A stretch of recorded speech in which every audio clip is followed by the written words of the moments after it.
Bunisi ham qiz ekan. Buncha peshonam sho'r bo'lmasa. Nima?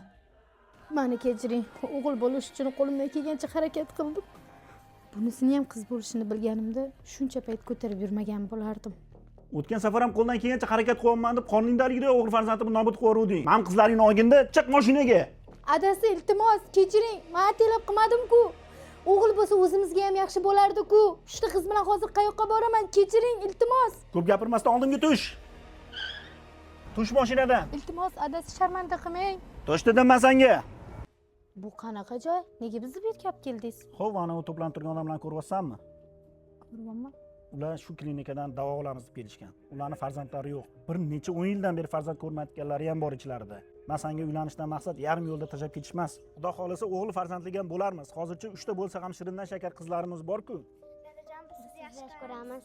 Dadajon, biz sizni xudo xohlasa jannatga olib kiramiz. Voy, hammamiz birgalikda jannatlarga kiramiz, a? Voy, mana asal qizlarim. Shu joyda sizning reklamangiz bo'lishi mumkin edi. Reklama berish uchun quyidagi raqamlarga aloqaga chiqing.